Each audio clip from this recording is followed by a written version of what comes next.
Yeah, good evening. So he is Mr. Sravan Kumar, a student of CivicCentre, and he also mentors students in CivicCentre. So let me take this opportunity to congratulate Mr. Sravan Kumar for scoring almost 85 as an average in 6 papers. That's why he could able to score 510.5 out of 900 6 papers in TGPSC Group-1 Mains exam.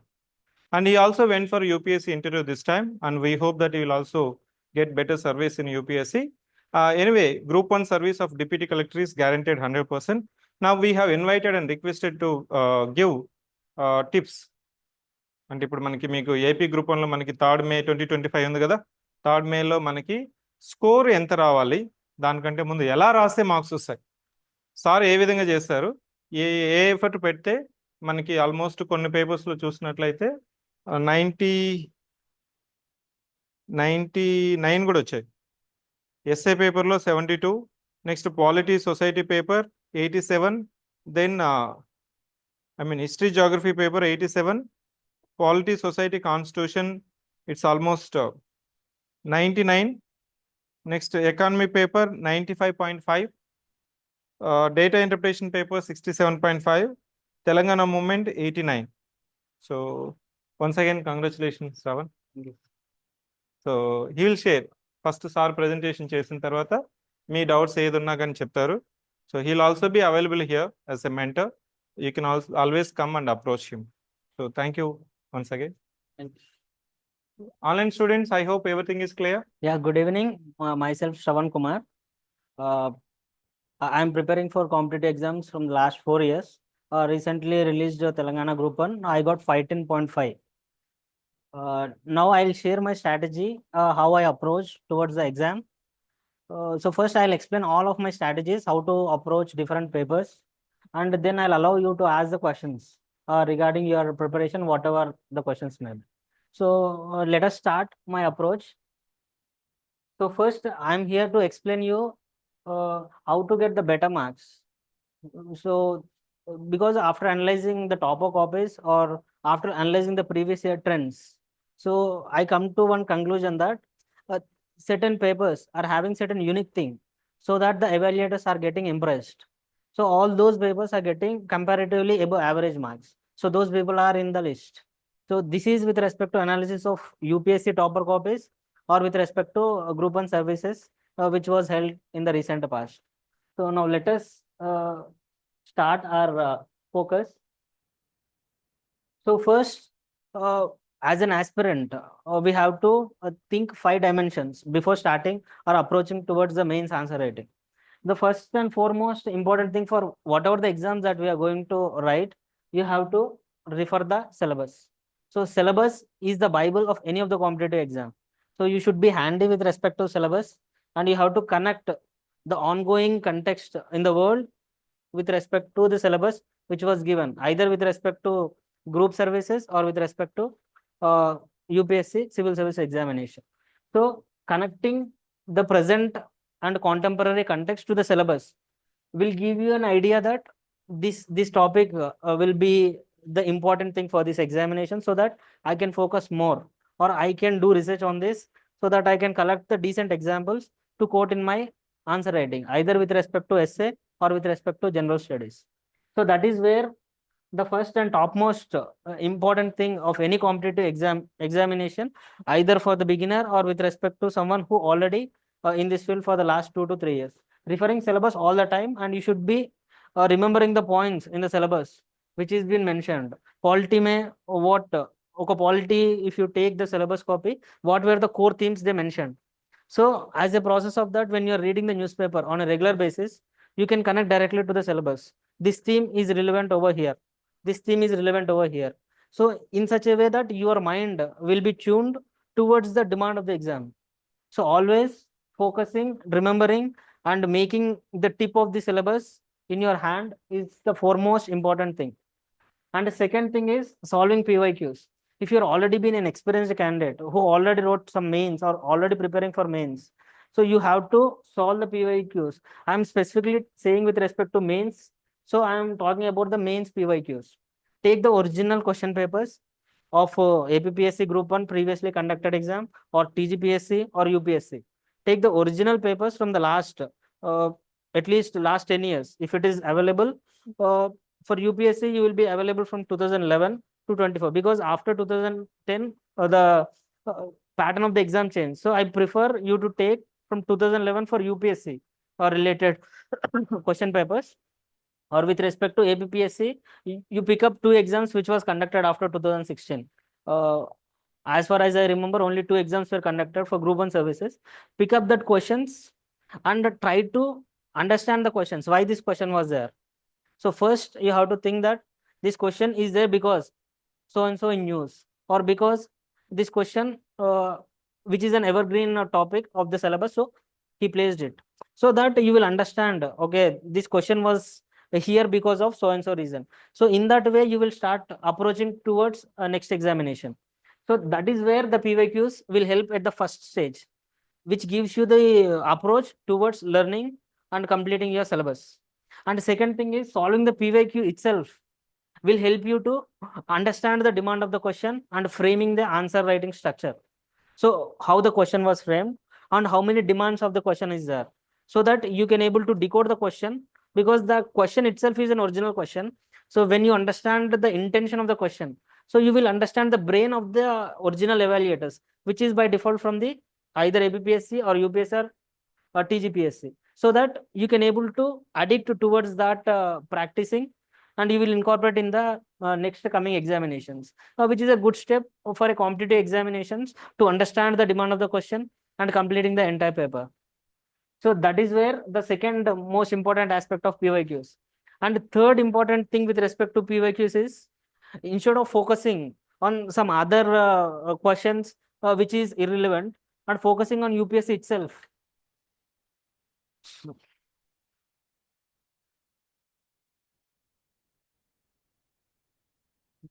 So focusing on original questions, if you analyze from the last 10 years, whatever the questions are there, either in polity or in economy or environment, you will understand the repetition of the themes. What type of themes he is focusing on, so that in that way also you can able to essence, oh, this is the evergreen topic in this particular uh, uh, subject, so that I can focus this bit more. So that is how the UPSC will also previous year questions will help you. So I'm writing here, first it will help you to strategize your preparation, and second it will help you to decode the demand of the original questions, and third it will help you to understand the repetition of themes.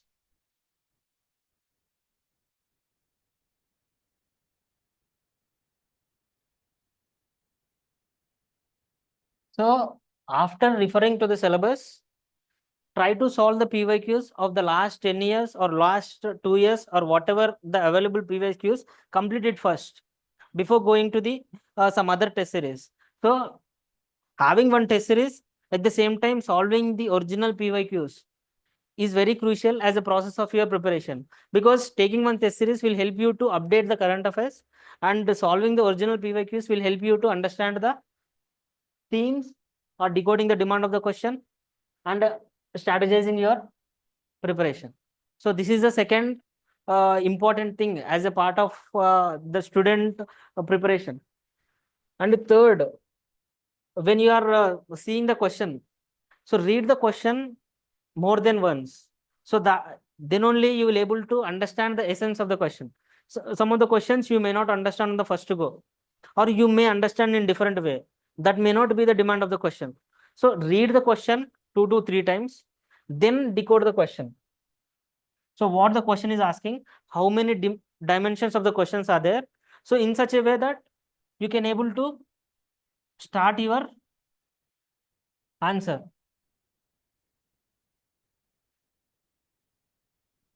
So when you decode the question and understanding the demands of the question, which will help you towards writing the entire demand of the question. When you are achieving the demand of the question, you will be getting the more than average marks for that question. When he asked one question and you understand the different dimensions of the question and you wrote all the points which is relevant to the demand of the question, there is no point, or I can say there is less point towards deducting the marks for that question. So when you incorporate the same strategy for all 15 questions in Group-1 mains or all 20 questions in UPSC mains, so you will be getting more than average for all the questions. That by default will make you in the list, which is the best scores in that paper. So this is what every topper will do. He will focus on all the questions, not on certain number of questions. He will write decently or above average of all questions, which will help him to fetch better scores and more than average scores. As a result, he will be topper in that particular paper. So when we are applying this strategy, understanding the demand of the question, writing all the demands of the question uh, in all the papers will definitely help you to get above average scores in all the papers. By default, you will be in the list. This is what I believe. So demand of the question will able to understand when you are solving PYQs. So that is what I said here. Decoding demand of the question. So when you are rigorously practicing PYQs, by default, you will be in the process of understanding what is the demand of the question. So when, for example, if I say critically analyze or critically examine, so you have to know certain keywords, what he is asking about. When he is asking something critically, which means the negative aspects should be highlighted. At the same time, giving some positive aspects and coming with some way forward. That is mandatory structure of that particular keyword. So that is how where the demand of the question decoding mean. So practicing and solving PYQs at the same time decoding the demand of the question and writing towards the demand by giving the major headings or subheadings will definitely give the less uh, what I can say, the evaluators will feel this particular paper was or this particular candidate has written all the dimensions of the question without deviating. As a result, he will give bit higher marks comparing with the average marks he was given for the other papers. So this is the third important point that an aspirant should focus on. And fourth is time management. So this is where the issue will come when we are practicing something like mock test or we are practicing the original PYQs. We will take the liberty to extend our time. Instead of writing on 3 hours, we will take some 3.5 hours and we will feel that we can incorporate the time management in the original exam. That will never come. So whatever the exam that you are writing, if you are writing some exam which is mock test of full length, your time was done. You are completed only 12 or 13 questions. Better it be, because if you realize that I did not manage the paper on time, then only you will work in the next exam. If you take the liberty of extending half an hour extra, so that means you're trying to voluntarily satisfy yourself at the marks, which is never going to help in your original exam. So time management is crucial. Why this time management is crucial? Because when you are managing the time, then only you will allocate equal weightage to all the questions, which by default gives the better marks in all the questions, such that you will be landing up better scores. So that is where time management you should start, or you should aim for this time management from the beginning of your answer writing. So whatever the time you have been allocated, you have to aim for completion of the paper in a given time. If you are not in a position, try to progress. But this should not be the solution towards extending the time and thinking that I can incorporate in the original exam. Original exam, for example, if you take 3 hours of time in the Group-1, effectively you will get only 2 hours, 50 minutes because of various reasons. Filling of your attendance sheet or writing your OMR or whatever the reasons may be, you are not getting the gross. You will only get 2 hours, 50 minutes. That means your time management here is not 3 hours, aim for 2 hours, 50 minutes. So that is where you will end up completing all the paper in a given time period. So this is the fourth important aspect of preparation strategy, especially with respect to mains. And even for prelims also it is applicable. For example, in UPSC CSAT papers, so we will feel that in an open mock test we will write more than 2 hours or 2.5 hours, and we will feel that we can able to complete the paper of CSAT in original exam by 2 hours. it will never come, because you are addicted towards writing more than the given time period. So that in the original exam also you will do the same thing. By default, you are not in a position to uh, attempt all the questions which you are aimed for. So there the time management is very critical for an aspirant who is aspiring to get the good marks. And the final thing is, this is very important in any of the competitive exams, especially with respect to mains.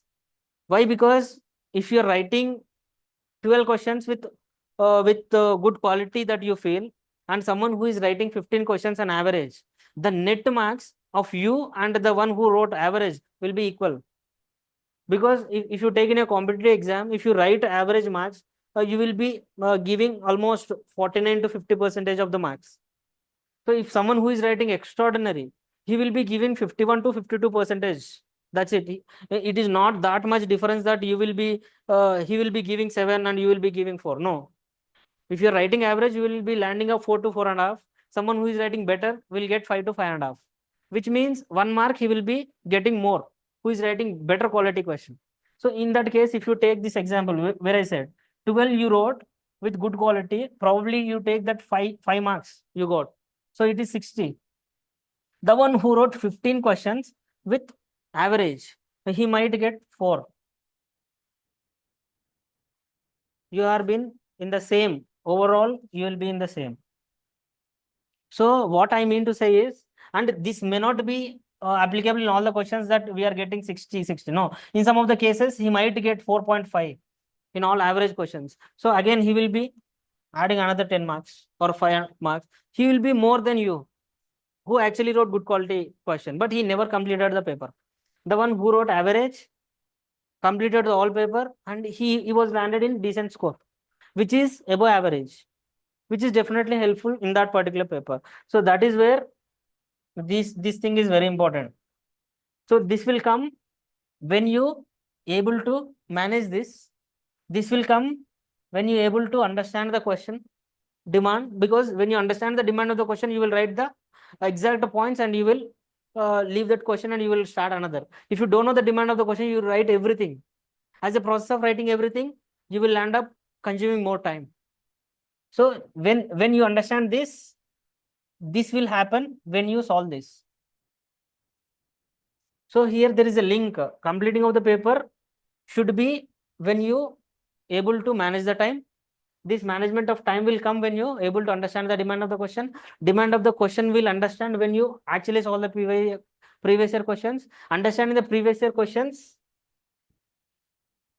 requires understanding the syllabus first. So this is where I believe, and I followed this very rigorously. So I know the syllabus of the examination, which I am going to write. I solved the good number of PYQs which are present in the market and conducted by the original exam. And I understood the demand of the question because of decoding the original question and what type of demands is asking about. And then I started writing in a given time and I completed the paper. So this is where I believe that I completed all the questions either in Group-1 this year or else UPSC this year. Already sir introduced, I went to interview. So in the UPSC itself also I wrote all 20 questions, which I feel that which may helped me to uh, crack mains and went for interview. So this is foremost important thing to be in the list, completion of the paper. So aim for completing the paper of all 15 questions, though it may be above, above average, not necessarily that you're thinking more time on one question and writing the extraordinary answer. Because even if you write extraordinary answer, you will get only 1 mark extra for that particular question. But in the process, in the mean process, you are losing the time for another question. So here, when time management means you have to allocate equal weightage for all the questions equally. So don't feel that first 5 questions, I have 3 hours of time, so I'll invest 1.5 hour here. Remaining 1.5 hour, I'll write 10 questions. No, that should not be the case. So divide the paper. If it is 15, 5 set, and allocate equal time for this 5 questions, second 5 set of questions, third 5 set of questions. This is where you will end up managing your time and ending the paper with decent content. So this is where I followed, and this is I incorporated in my original exam, such that it helped me a lot. So that is why I'm revealing here. And after understanding the things which I focused on, so now I want to say the strategy for the essay, because in a competitive exams like APPSC Group-1 or TGPSC Group-1 or UPSC, we have two sets of papers. One is on essay aspect, one is on general studies aspects. Though UPSC is also have the optional, but I'm not talking about the optional. Here we are talking about the mains of Group-1, so that I'm talking on essay as well as general studies approach, how it should be. So this is what I followed, so which helped me. So here, when you're starting an essay, when you actually read the paper of essay, so first and foremost thing you have to do is you have to structurize what you want to go to, what you want to write in that essay in that given time period. Don't directly dive into the essay and write the points, because you don't know that after completion of half of the essay, you will land up without content, and you will repetitively write the same content in different tone. So in that case, when you're starting an essay, framework of an essay is mandatory. I am using the word called mandatory. Why? Because that structure itself will take certain time, but it will give the points what you can able to incorporate for your entire essay, so that repetition will be minimal. And as a result, your logical flow will be ensured. So first, writing the framework for all the essays, whatever, how many essays, if in APPSC Group-1, for TGPSC Group-1, we have 3 essays. For APPSC Group-1, it's 3 essays. Actually, I don't know the exact number of essays they're asking in APPSC. Let us take only 3. And UPSC, they will give only 2 essays. So in this case, here you have to write 3, here you have to write 2. So now restrict ourselves to Group-1. So when he's asking you 3 essays, so which means 50 mark into 3, 150. And he might also give the number of words that you can write. Take 500 words or 600 words, whatever it may be, he was given. So in this case, for each and every essay, it should be individually, you have to frame, work your thought process in the paper. So before actually incorporating your thoughts in the given space of the direct essay. So when you start strategizing your content in the rough space before going to the writing the essay, that will definitely help you to reduce the redundancy of the points, and you will also ensure the logical flow of your thoughts and completing the entire essay with a decent content. This is what I used to follow whenever I saw an essay. If I allow, for example, let me take, I got only uh, 30 minutes if someone gave me to write an essay. In this 30 minutes, I'll divide my time of 10 to 15 minutes to framework my essay only. So you might think that 10 to 15 minutes is a big time of writing an entire essay, but you don't know that this 10 to 15 minutes, whatever framework you did, so after completion of your entire framework, here it will hardly take 10 to 15 minutes to complete the entire content, because you're already having ready-made content here. So as a result, it is not necessarily you to think while writing it. So thinking process, I already invested time and I have all the points, and I'm simply writing here, copy pasting in the original space given. So that is where the uh, critical part of framework. So framework is foremost important for writing in any essay, be it with respect to Group-1 or with respect to UPSC or with respect to TGPSC Group-1. So this is the first thing. And now coming to the way how to introduce an essay and what were the points that should be in the main body, how to conclude. So this is what I followed. So first, I used to either start with an anecdote. If there is any, for example, if it is a climate change, I can able to write one anecdote which is relevant to the environment aspect. Or if it is not permitted anecdote, then go for a quote. For example, if education is there, I used to write Nelson Mandela quote. Education is the most powerful weapon that can change the world. So after introducing that quote, I can able to explain that quote intention itself, because the entire demand of the question on education. So I'll write the quote and I'll explain the quote in a decent para. Then I'll start the original thought process, what I am thinking about the question. If you are not in a position to write the quote also, that means the question is not even been linking to any quote or any anecdote. So then explain the intent of the theme. Whatever the theme he asked, try to summarize that intent and write in an intro format. So this essay is talking about this, why this essay is been there, because of so and so contemporary or current context. So after writing that intro, then start what you're trying to explain to the evaluator in your entire essay process. So this is how I used to follow. Either I used to start with an anecdote or quote, or summarizing or writing the intent of the theme. And the second thing in essay is definitely they will check in essay is logical flow. How your thoughts are been going. There should not be any direct break. When you're writing some para or when you're explaining some dimension, that dimension, after completion of that dimension, you should not directly break up and you should not directly go to some other dimension, which means as an evaluator, I could not connect what you're saying at the first and what you're saying at the second. It should be a smooth transition. That smooth transition may be the words, or maybe the linking words what you are using, or maybe the thought process how you are linking it. So that is where, or maybe the prioritization of points, prioritization of thoughts. First I'll explain the social dimension, then I'll explain the cultural dimension, then I'll explain the political dimension, then I'll go with the economic, then environment. So that means prioritizing the theme or prioritizing the points of the thought of which I can able to start writing. As a result, as an evaluator, I can able to feel the thing what you're writing it without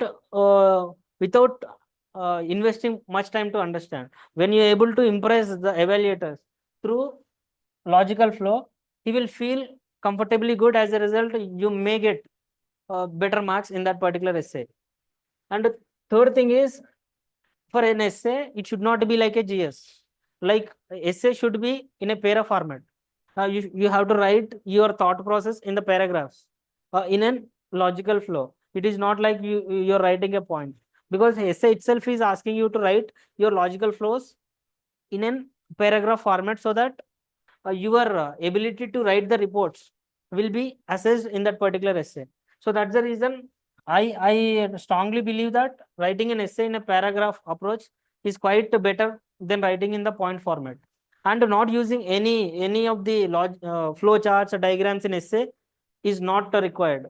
Here essay you have to write your thoughts through words and paras. Don't incorporate the diagrams or bullet points or flow charts. That will deviate your flow and logical flow of what you're conveying it. So try to exclude uh, as much as possible of incorporating the flowcharts in the essay. So that's the reason I'm saying that focus maximum on paragraph approach. And in the part of the essay, so how to make your essay quite better. Whatever the logical arguments that you're talking about, it should be backed up with certain facts. For example, if I'm talking about the women empowerment, I can use a global gender gap report as my backup to say that this is the reason I'm talking this.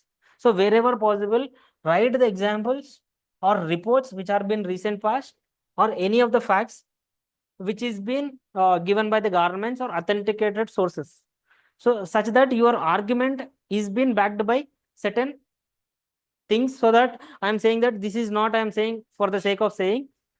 There is a genuine issue with respect to this because of these reasons. So that is where your essay will become comparatively better, and your thought process will be directly reached to the evaluator.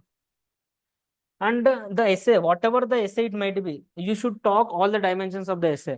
For example, though the essay might be on a positive aspect, you have to talk the positive of the particular essay. You have to also write the negative aspects of that particular thing, and you have to also suggest certain measures what can be taken so that these negative aspects can be minimized.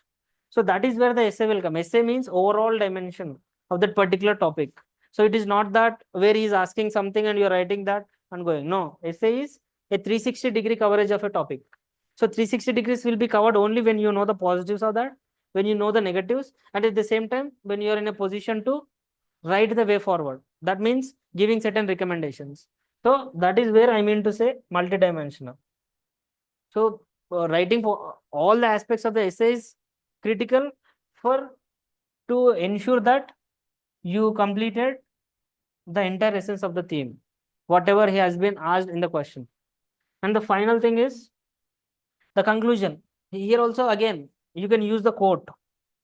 For example, if something like a humanity or morality, I use the Gandhiji's 7 sins, where I can say so and so. As a result, I can connect this particular, if the essay is on humanity or ethics, I'll say that Gandhiji said that these were the 7 sins. That is how I can conclude. Or if you do not have any quote, connect to the major agendas of the government of the day. That means if you did all these things, if it is an environment related essay, so you do not have any quote on that particular, or you do not have any particular decent conclusion. You have to summarize. After doing all these things, we will be in a position towards achieving the agendas of the government, like Panchamrit targets, what the government was aiming for, or net zero emission target by 2070. Or if it is something like inclusive growth, write about the Vikshit Bharat. Incorporate that particular ideology or agenda in your essay, so that uh, evaluator will feel that yes, uh, through this particular essay he understood the intent of the essay. At the same time, is also incorporating the objectives and agendas of the government. So that is how it may become the good conclusion. This is how I used to follow in essay. Framework is mandatory for any part of your essay. Without framework, don't dive directly into the essay writing, because at one point you will end up with having the points. Then your redundancy will come. You will write the same points with different tone. So that will be easily identified by an evaluator. So once you prove that I wrote the same point in different format, the evaluator will easily get irritated and you will land up with less marks. So this is the strategy for an essay. And there is a one slide, and after that I'll wind up. And this is for the general studies. That is for an essay. This strategy for the general studies, here preferably you just go for a point-wise approach, because when you're going for a point-wise approach, you have many points, many dimensions to start, or many dimensions to incorporate. When you're writing in an essay format, it will take much words towards transiting to different dimension. So that's the reason I prefer someone to go for a point-wise approach, so that he can write maximum points or maximum dimensions. So you will get that particular question will be seen that he wrote in all the dimensions and he covered full-fledgedly the entire demand of the question.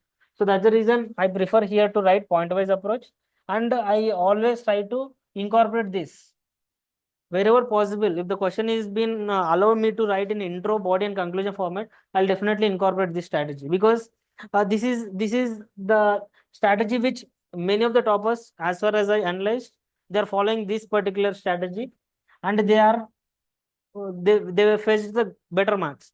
So I also incorporated this thing in all. I'm not saying in all the cases. In possible cases, some questions may not require the conclusion. Way forward itself is a conclusion. So in that case, you can take the liberty to not write the conclusion, but in all the places go with this format: intro, body, conclusion. Not necessarily that I am writing intro as an heading. No, you can differentiate with your para itself. This is an intro, then start with main body, then start with a conclusion. That's how. And intro, and when you are seeing any particular question, if you know that this particular question is here because of this recent past news, so you just write that context as an intro. For example, if they are asking one question on presidential rule, so you just start writing that recently Manipur, the central government was imposed a presidential rule because of this reason. That means you're giving an evaluator that I know that topic, where I read that in news, and you ask the same inspired news. So I am able to connect to that particular context. That means when you're writing the current context in the intro, which by default uh, touching the demand of the question, why that question was framed because of so and so reason, I'm showing that because of this reason only this particular question was there, so I am writing that particular thing. So that is where the current context will help. If some questions may not have the current context, In that case, write any report related thing. For example, groundwater issue tha. So when there is a groundwater issue, you can take up any of the reports, be it with respect to composite water management index released by NITI Aayog or any other authenticated sources. You write that because of this particular issue or because of these reports so and so mentioned, and I am quoting here. So that will again become a good intro because you are trying to justify the demand of the question through a fact.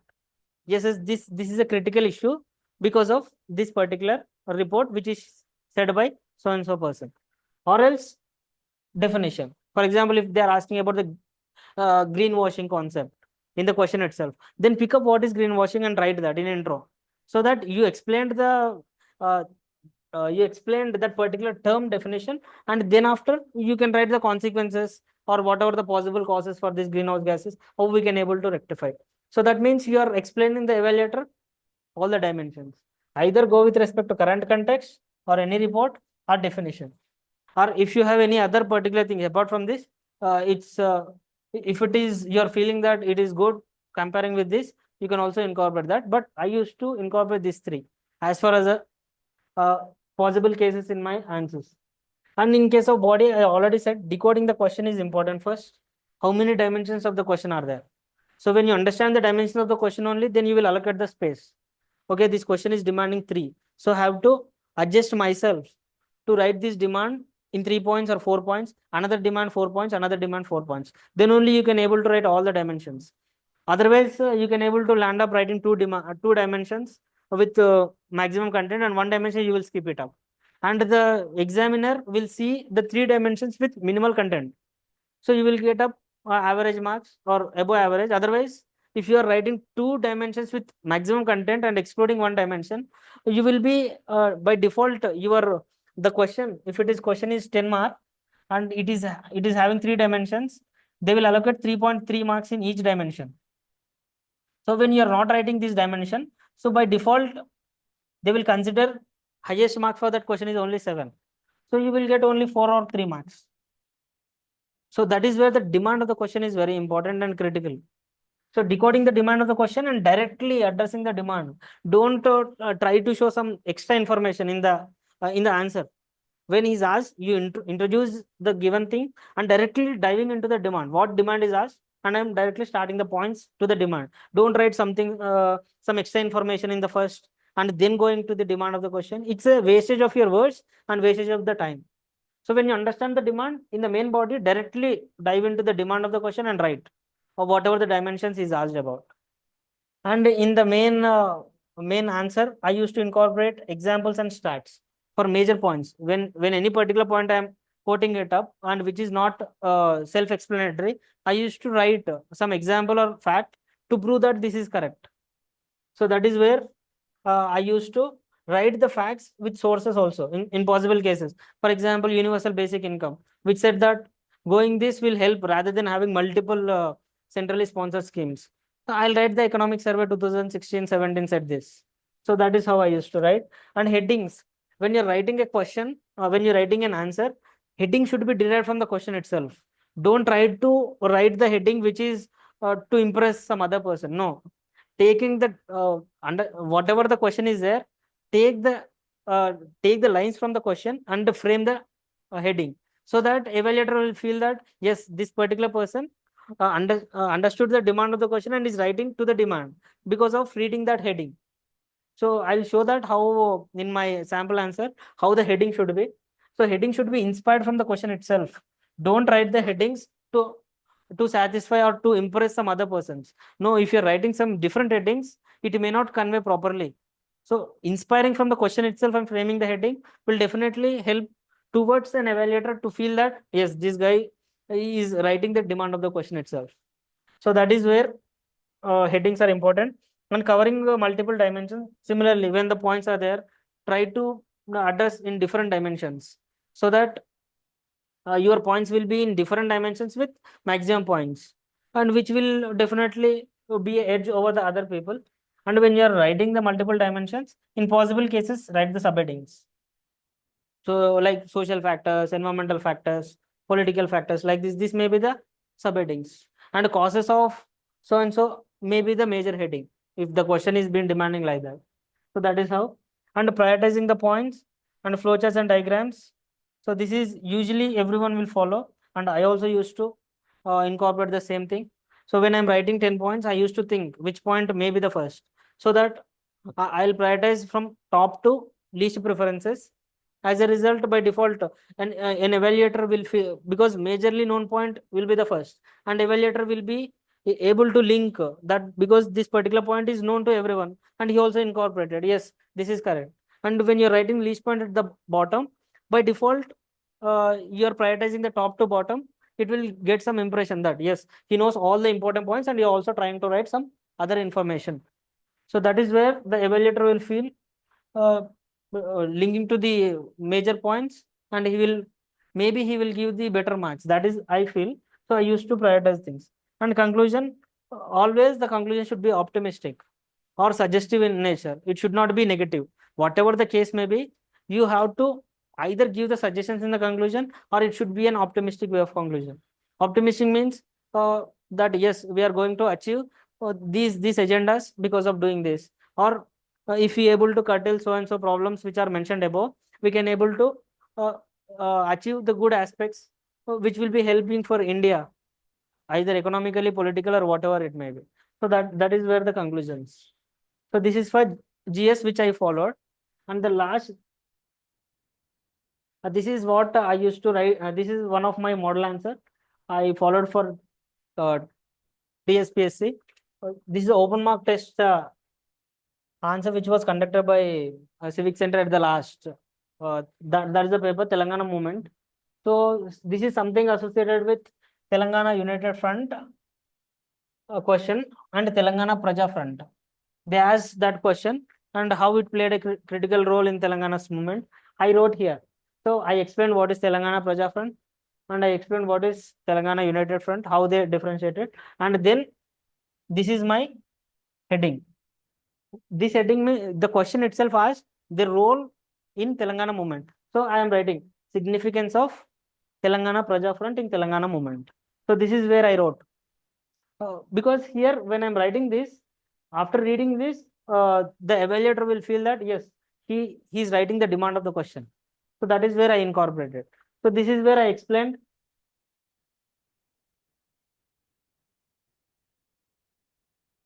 In this part, I explained 4 points with wherever possible examples, 4 notes. So 5 points I explained.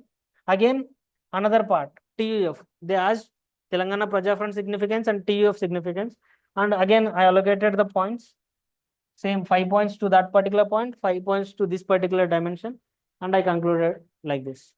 So this means when I understood the demand, I allocated the equal spaces. For TPF, I gave 5 points. For TUF, I gave 5 points, and I wrote a conclusion. And I wrote the demand of the question through my own major headings. So this is what, yeah, I'm done with my thing. If there is any questions, please ask.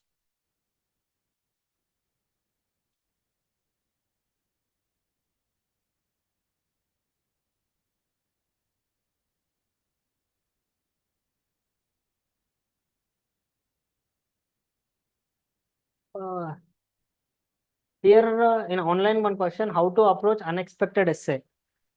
In my opinion, all essays which I do not see is an unexpected. So I will strategize the essay based on my practice. What the uh, what the dimension of the essay is speaking about. So I'll try to decode that particular essay. Either it is talking about the environment, or it is talking about the political dimension, or it is talking about women empowerment. So I able to connect that particular field on which the essay is talking about. When I understood that particular theme of the essay, then I start framing up the points to that particular dimension with examples, reports, whatever the data that I do have. That is how I used to approach towards my essay. And another question asked, how many diagrams did you draw per paper? Here, there is no such watertight. If the questions are demanding the diagram, then I applied it. Exactly the number I don't know, but in all the papers, I wrote decent diagrams in geography. in possible cases of history also, I incorporate the diagrams. And in Telangana movement, there is less scope of diagrams. I followed the flowchart way of writing the events, so that after this particular event, this was been evolved. After this influence, this was evolved. Like that, I followed the flowcharts in Telangana movement. And in essay, I did not draw any diagrams, because I know that essay is not mean to draw any flowcharts or diagrams. This question, recent TGPSCs are so static, couldn't generate 1,000 words. Uh, couldn't generate 1,000 words. I don't feel that you have to write 1,000 words for each essay. I feel it is somewhere around 700 to 800 words. So I wrote almost 800 to 900 words for each essay, because I already practiced a lot of different essays, uh, especially with respect to my UPSC preparation this year. So as a result, I had the bulk of content in all the different dimensions, and I opted the different themed based essays. He gave 3 sets, section A, section B, section C. When I'm opting social dimension of section A, I did not opted the social dimension in the section B.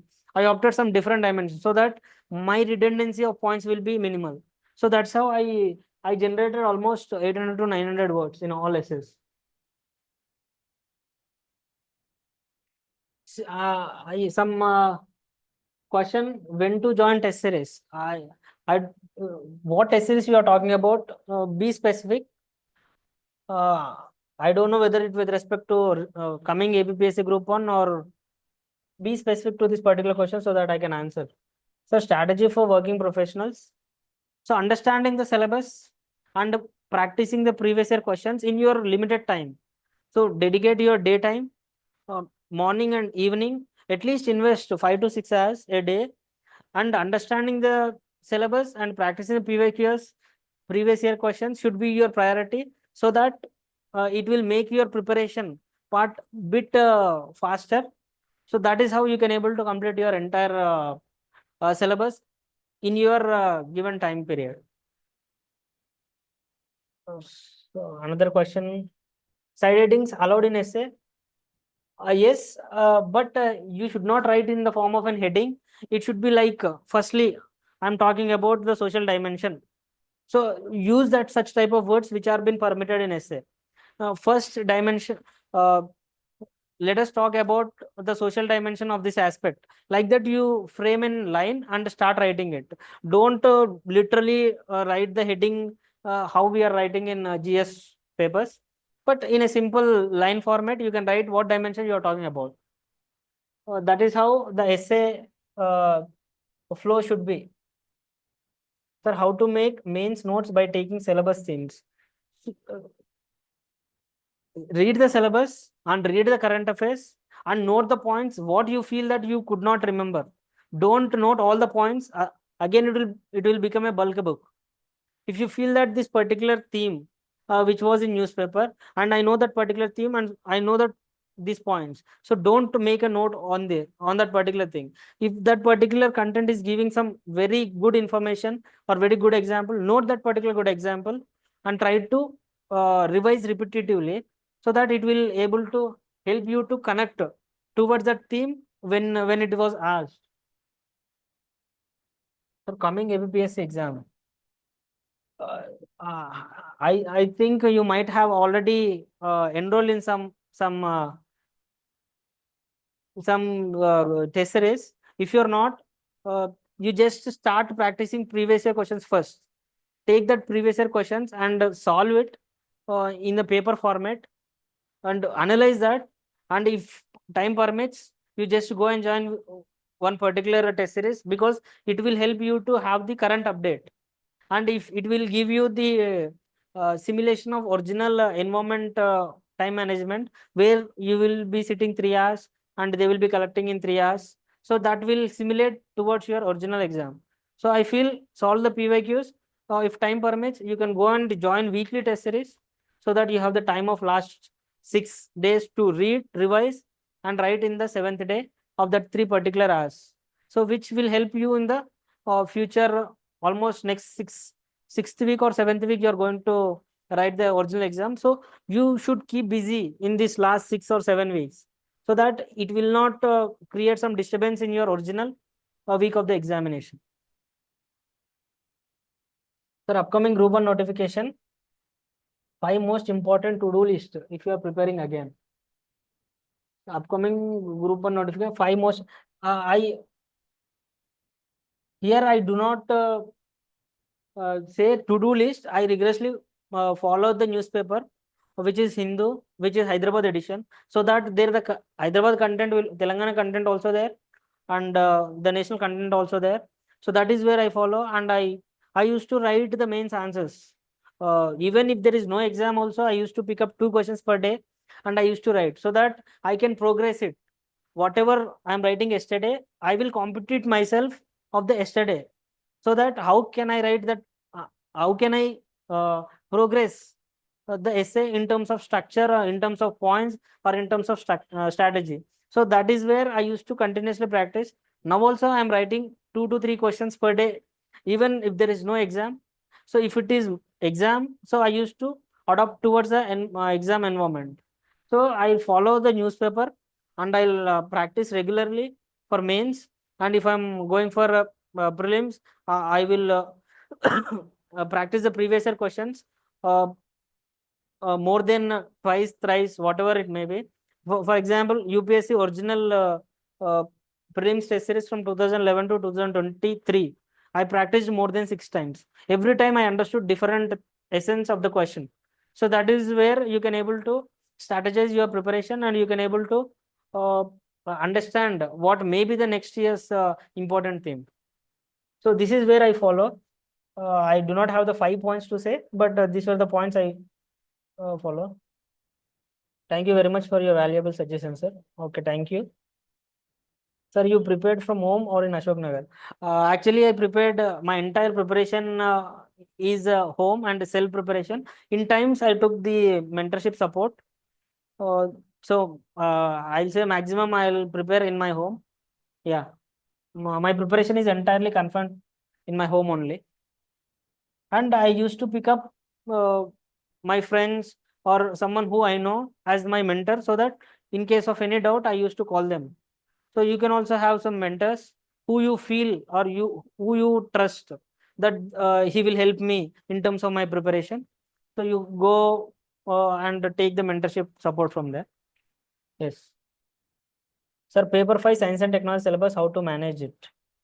As science and technology, which is a dynamic subject, like environment, here whatever the paper you are writing, so you have to adopt to that particular paper.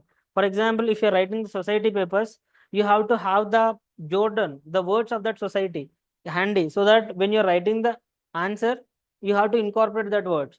Similarly, science and technology also demanding you the technical words. When he is asking about some question with respect to solid waste management treatments, you have to incorporate the technology which is associated with that particular function when you're writing that particular technical technology or term, so that an evaluator will feel, yes, this particular person who understood that particular question, and he knows the solutions for that problem with respect to the technicality, because the science and technology itself is a technical subject. So technical words you have to memorize it, and writing the content and incorporating that technical words will fetch you better marks in the technical subjects like economics or like science and technology. Sir, share your mains notes in Telegram channel. For Telangana, I do not have much notes because I do have only 25 days to prepare full-fledgedly for Telangana after my UPSC mains. It was concluded on September 29th, and the exam is on October 21st, I think, TGPSC. So I couldn't make the notes, but I practiced many tests I practiced many tests through the questions are given from CivicCentre, or through original question papers, or from different TGPSC questions. So that is how I practiced. I did not made the maximum notes for TGPSC per se. I have the notes for UPSC, but no. So books and sources you referred with respect to mains. For which subject you are asking about? Uh, if you would have said the exact syllabus, I would have said. You have any doubts offline? If you are, Can you explain by taking one quote from the APPSC essay? UPSC essay. Can you explain it roughly? Simple. Presently, I don't have any UPSC question. Let me- The education is most important because that Yeah, when that particular quote like Nelson Mandela's, education is the most powerful weapon that you can use for changing the world. If that quote itself is an essay, if you take, so how would I have started? So I'll start that education is the most powerful weapon in terms both tangibly and intangibly. So I will divide in these two aspects, and I will say that how the education will help towards getting the economic aspects of the people. That is where tangible aspects. So when I'm having the good education, I'll get the good profession and I'll earn the money. So this is one dimension of an education. But a literal meaning of education is what? To empowerment, empowering the people from bottom up. So when you start empowering the people, so then they start the questioning of the negative aspects in the society. By default, overall change in the society uh, will be ensured, and as a result the issues like poverty, the issues like women discrimination, the issues like vulnerable sections, or the issues like unemployment will be reduced. So I I used to handle the same code in these approaches, tangible and intangible, and I used to write all the important how it will able to empower the entire society and achieve the inclusive growth. At the same time, I will write certain challenges with respect to present educational system, either with respect to India or with respect to world. So when the question is demanding with respect to India, I'll connect with respect to India, and I'll say that also in India's education system, why it is not that effective because of so and so reasons. Academy industry collaboration is missing, rote learning is been focused, or infrastructure issues. So that is how I write the negative aspects. And after writing negative aspects, to give the solution to the exact negative aspects, I'll write the recommendations. The recommendation, one of the recommendation might be effective implementation of NEP, this national education policy, because it is focusing on vocational education as well as industrial and academic collaboration. And that is how one of the suggestion, and another suggestion I'll pick up from a different report or another suggestion. That is how I used to give the suggestions for the challenges which I highlighted, and I'll conclude with some other quote which on education if it is saying, and I'll conclude by saying that inclusive growth, which is the objective of India through Vikshit Bharat by 2047. So I'll ensure that for achieving these particular things, education is the foremost priority, which will drive the Indian society in the coming 20-25 odd years. This is how my structure. So in this structure, you see that I wrote entire positives, and I also highlighted the negatives, and I also gave the solutions, and I concluded with an optimistic note. So this is how I covered the entire aspect of the education in an essay format. Am I clear? Yes. Is there any other? Yeah. Yes. Yeah.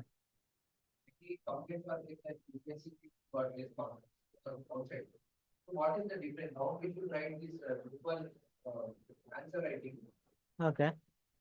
Comparatively, yes, because UPSC has a higher standard in this, but comparatively, and state has state standard. So how we should get to the answer?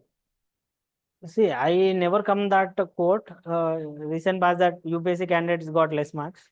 I don't know where they made the mistake, but in my case, actually I said that uh, I read the Telangana content 1 year ago, but as a part of my UPSC preparation, I could have only 25 days of time for writing Telangana. So in the mean process of 25 days, I couldn't touch any of the national syllabus because I already practiced for UPSC on last 6 months.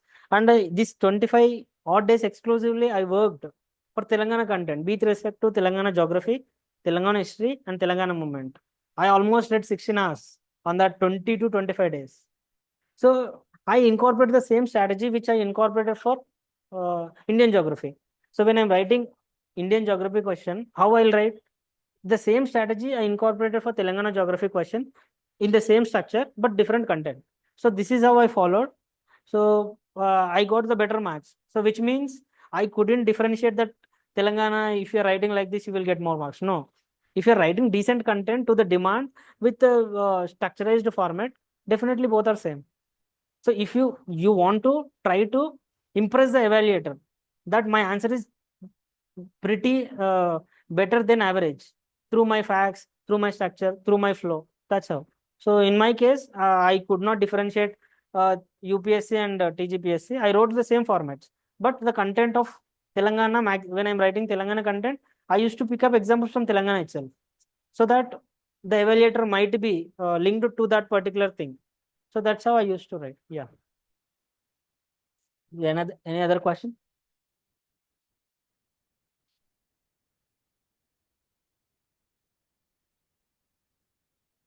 The books for ethics. Ethics, I referred multiple books, which is available in the market. For example, B. Subbarao, the book which is in pink color. Yeah, I referred that book of choose chapters like philosophy chapter, philosophy related topics. I preferred that particular book, and some online content also. For my examples, for my case studies, I preferred the Google search engines like Google, where I got the good ethical examples, and I used to note all the definitions of that essay, of that ethics syllabus.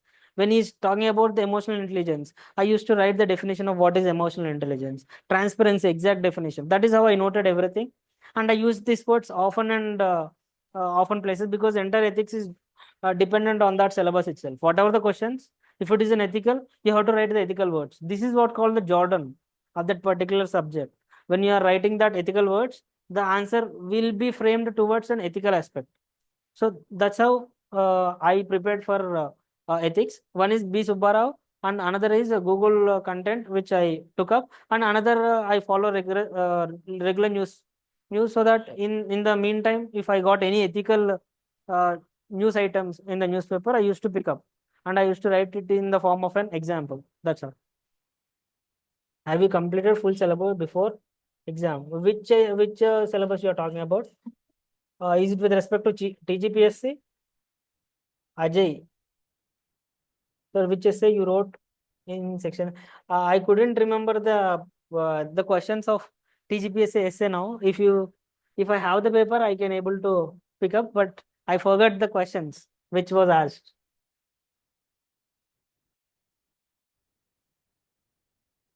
Science policy or renewable energy?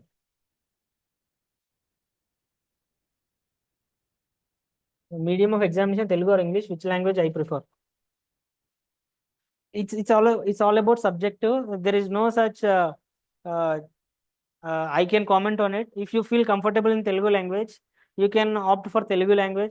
If you feel comfortable in English writing, you can opt English writing. And both aspects have the advantages and disadvantages. If you're opting for English, you will be having the good number of material available. And for Telugu, you may not be available having the material as related to the English content. So it's all about subjective, that whatever you are preferring, you can opt for that.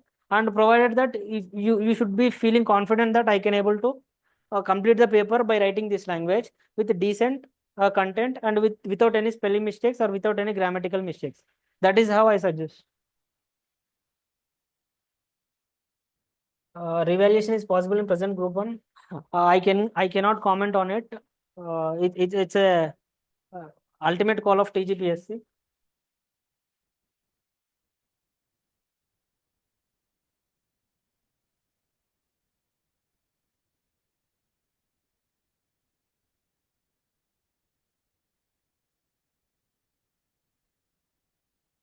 So what is this? Have you completed full syllabus before it? Yes, Ajay, I completed the entire syllabus of TGPSC. I already said that last 20 to 25 days, I completely sat on the TGPSC content. So I completed the all syllabus before going to the original exam, and I revised multiple times. so that I can able to memorize the facts which I have to incorporate on the paper. So that is how, yeah, I maximally I covered the entire syllabus, and that helped me, I think so. Any other questions from your side? If there is any other questions, I'll hold. Otherwise, I'll close the session. For online students, is there another question? Sorry, I don't know what may be the reason for getting low marks in thing. Sorry, my score is 72 on essay. Yeah.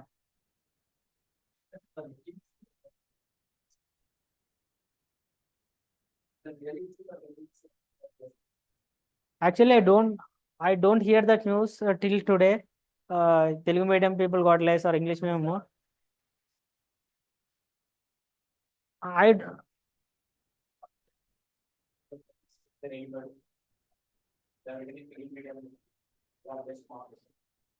As far as I know, there are no Telugu medium students who wrote in UPSC.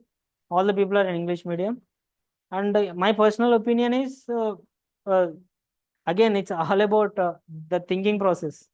I'm not in a position to comment.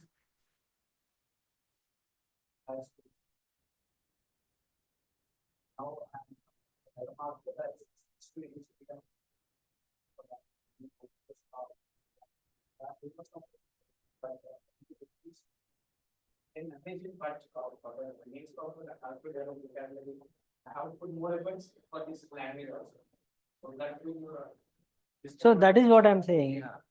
It's a subjective thing where if you feel confident that I can write the decent content in the language which I opted, and you should also consider that whether the material available for that particular exam to that particular exam in that particular language.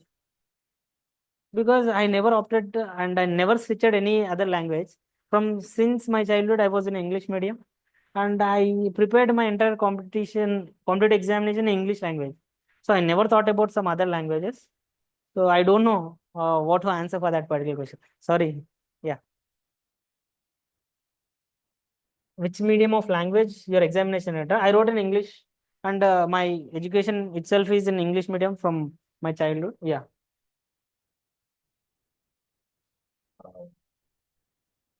Mistakes shouldn't do to get rank. So that is what the first mistake, you should not skip the syllabus reading. So you have to read the syllabus thoroughly, and you have to practice the previous year questions as many as possible, and you have to decode the demand of the question what they are asking it, and you have to ensure the time management, be it with respect to your marks and till the completion of your original exam, and finally completion of the paper. Whatever the quality of the question that you are writing, you should aim for completing the entire paper, be it with respect to 15 questions, or with respect to UPSC 20 questions. You have to complete all the questions which was asked compulsorily. So that is where the mistakes, if you do the mistakes in these aspects, then you have to change your strategy so that you can aim for the good marks or good rank. Yeah, thank you. This is from my side. Yeah, thank you.